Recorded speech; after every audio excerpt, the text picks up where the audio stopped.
그럼 이렇게 해서 아까 단순히 매출액의 10%에서 매입액의 10%를 차감을 해서 납부세액을 구한다고 했는데 그것에 대해서 조금 더 상세하게 설명을 드렸고요. 이 매입 10% 돌려받는 게 공제라고 말씀을 드렸는데 내가 세금 계산서도 다 수치를 했어요. 그런데도 불구하고 공제를 안 시켜주는 경우가 법으로 정해져 있습니다. 어떤 것들이 있는지 살펴보도록 하겠습니다. 일단 크게 보면요. 첫 번째로는 공제요건 불충족이에요. 이거는 증빙을 받긴 받았는데 제대로 안 받은 경우를 얘기를 하고요. 두 번째로는 열거된 불공제. 내가 증빙도 다 제대로 받았는데 법에서 이거는 부가세 공제 안 시켜줄래 라고 정해놓은 것들이 있어요. 그래서 그것들을 살펴볼 거고요. 세 번째 같은 경우는 거래 상대방의 사업적 유형 때문에 저희가 부가세 10%를 돌려받지 못하는 경우가 있거든요. 그것도 어떻게 되는지 각각 좀 더 자세히 살펴보겠습니다. 첫 번째, 공제요건 불충족. 첫 번째로는 자격증빙 수치를 못했다라고 하면은 안 시켜주는 거고요. 세금계산서 같은 경우에는 뭐 거기에 사업자 등록 번호가 잘못됐다던가 아니면은 금액이 잘못됐다던가 이러한 것들은 이제 공제를 받지 못한다라고 보시면 되겠습니다. 두 번째로는요, 법에서 이제 정해놓은 것들이 있어요. 첫 번째, 사업과 직접 관련이 없는 지출에 대한 매입세. 이거는 당연히 지금 부가세 공제를 해주는 이유가 뭡니까? 내가 그 사업을 통해서 부가가치를 창출한 거에 대해서 이제 세금을 내는 거였잖아요. 근데 그 부가가치를 창출하는데 들어간 매입이 아니에요. 사업과 전혀 무관하게 내가 우리 집에서 소파를 갖고 싶어요. 소파를 사야 되는데 나 사업자 하고 있으니까 세금계산서 받지 뭐라고 하는 것은 원래 사업과 관련이 없기 때문에 부가세 공제를 받으시면 안 됩니다. 세무서에서 보면 안 됩니다. 그래서 그냥 넣어주세요 라고 말씀을 하시는 사장님들도 계시거든요. 그렇게 넣었다가 세무서에서 이제 사업용으로 쓴 건지 검토를 하다가 아닌 게 밝혀지면 다시 부가세를 토해내셔야 되고 가산세도 붙습니다. 이거 주의하셔야 되고요. 두 번째는 개별 소비세 과세 대상 자동차의 구입, 임차, 유지에 관한 매입세액입니다. 이 부분 굉장히 많이 여쭤보십니다. 우리가 사업 관련돼서 자동차를 이제 사용하실 때가 있는데요. 이 자동차가 차종이 어떻게 되느냐에 따라서 부가세를 공제받을 수도 있고요. 공제받지 못하는 경우도 있습니다. 이 부분 조금 더 자세히 살펴보도록 하겠습니다. 일단 기본적으로는요. 어떤 차종이 그러냐? 캠핑용 자동차. 캠핑용 자동차 같은 경우에는 부가세 공제를 못 받게 되어 있고요. 막 배기량 이런 거에 대해서 나와 있는데 이런 것보다는 이제 검색해 보셨을 때 차종별로 부가세 공제 여부를 이제 정리해 놓은 표가 있습니다. 기본적으로 우리가 사적으로 사용하는 것들 있잖아요. 뭐 아반떼, 아니면 소나타, 제네시스 이런 것들은 일단 부가세 공제가 안 된다라고 보시면 되겠고요. 진짜 이건 사업용으로 쓸 것 같다 싶은 것들, 트럭, 뭐 봉고차 이런 것들은 부가세 공제가 됩니다.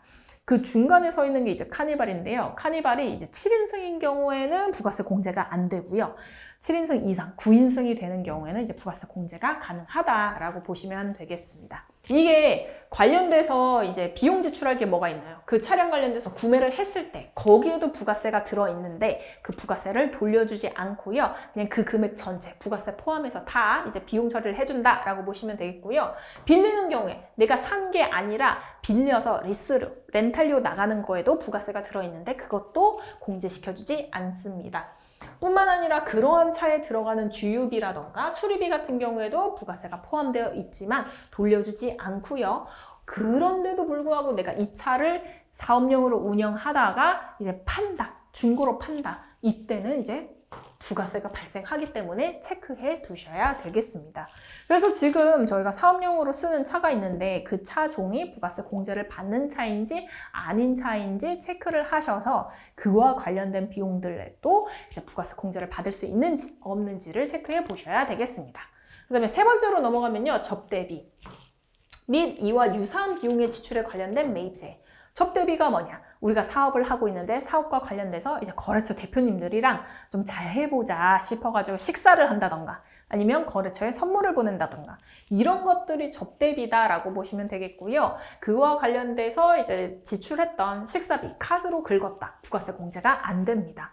거래처에 보낸 선물 매입하면서 세금계산서 받았다. 그래도 공제가 안 됩니다. 10% 돌려받지 못한다라고 보시면 되겠습니다.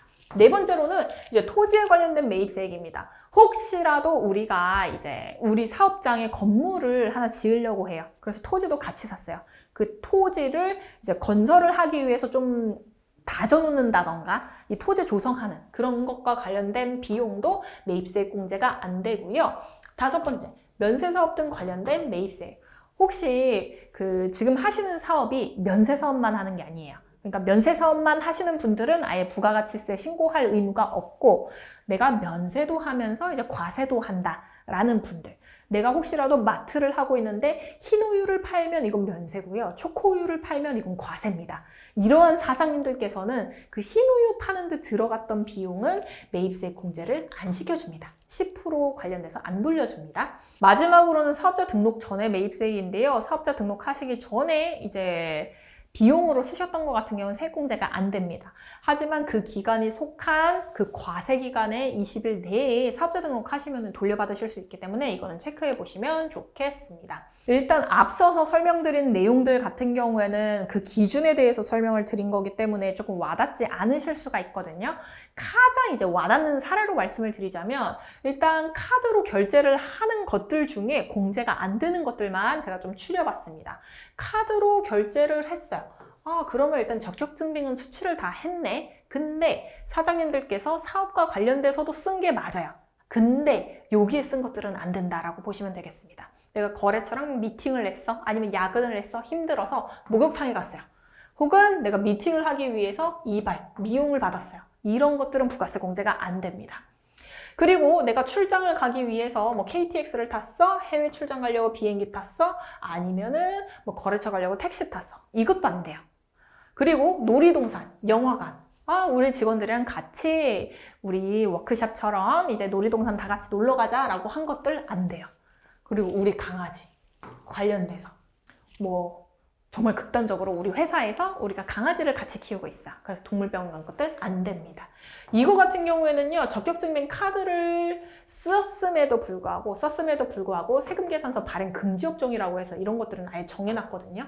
뭐냐면 보통 이러한 업종, 이러한 것들은 이제 일반 소비자를 대상으로 하는 경우가 훨씬 더 많습니다. 그래서 이제 사업자 대상으로 하는 것보다는 일반 소비자 대상으로 하는 업종이기 때문에 우리가 사업용으로 썼다, 그리고 카드로 결제를 했다라고 하더라도 부가세를 돌려주지 않습니다.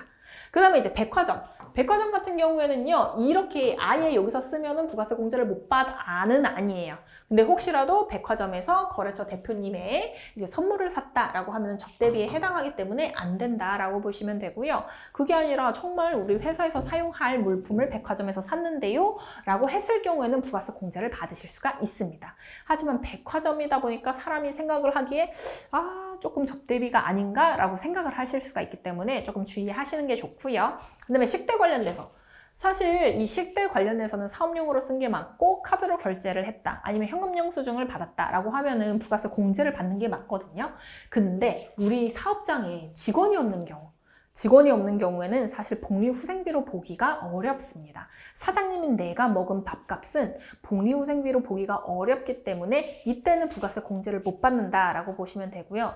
내가 비록 혼자 먹었지만 그래도 비용 처리는 하고 싶으시니까 접대비로 이제 거래처 대표님들이랑 먹었다, 이 정도까지는 저희가 반영을 해서 부가세 공제는 못 받고 이제 비용 처리는 하고 있습니다. 그 다음에 주유비 등 차량 관련된 비용이 있는데요. 이거 같은 경우에는 아까 말씀드렸다시피 차종이 중요하다 라고 말씀을 드렸습니다. 차종에 따라서 부가세 공제를 받을 건지 받지 않을 건지가 결정되게 됩니다. 그 다음에 이제 세 번째로 저희가 부가세 공제를 못 받는 경우가 뭐가 있냐면, 거래 상대방의 사업자 유형에 따른 불공제입니다. 앞서서 말했던 이제 증빙도 다 수취했어요. 그래서 증빙을 수취하지 못한 경우도 아니고 법에서 정한 경우도 아니에요. 법에서 정한 경우도 아니기 때문에 원래는 부가세 공제를 받을 수 있는데, 거래 상대방이 일단 첫 번째 간이과세자다. 간이과세자 중에서도 4,800만 원 미만의 간이과세자다라고 하면은 저희가 부가세 공제를 못 받게 되고요. 두 번째로 상대방이 면세사업자다. 그렇게 되면 원래 우리가 준 돈에 부가세가 안 들어있어요. 그렇다 보니까 부가세 공제를 못 받고, 세 번째 해외사업자. 우리가 해외 출장 가서 거기서 이제 뭐 밥 먹은 거, 호텔 비용 이런 것들을 결제를 했어요, 카드로. 그렇다고 하더라도 이 해외 사업자는 우리 국내에다가 부가세를 내는 게 아니잖아요. 그렇다 보니까 이러한 것들은 부가세 공제가 안 된다라고 보시면 되겠습니다. 여기까지 해서 이론적인 부분 살펴봤습니다. 사장님들 조금 어렵지는 않으셨나요? 일단 여기에서 중요하게 생각하셔야 되는 것은요. 일단 부가세라는 것이 매출액의 10%에서 매입액의 10%를 차감해서 계산한다. 그런데 이 매입 같은 경우에는 세금 계산서, 카드, 현금 영수증을 받은 것만 들어간다 였고요. 두 번째로는 우리 사업자는 언제 부가세를 신고해야 되는지를 체크하셔야 됩니다. 그리고 세 번째로는 부가세를 줄이기 위해서는 이제 공제를 많이 받아야 되는데 공제를 받기 위해서는 일단 적격증빙 수취하셔야 되고요. 그 다음에 두 번째로는 법에서 정한 불공제 대상이 아니어야 된다 였습니다. 이 세 가지만 기억을 하시면 좋을 것 같고요. 나머지 내용은 저희가 프로그램을 통해서 이제 작업을 하면서 다시 한번 다룰 거기 때문에 너무 긴장하지 않으셔도 되겠습니다. 그러면 프로그램 통해서 실제로 우리 부가세 계산해 보도록 하겠습니다.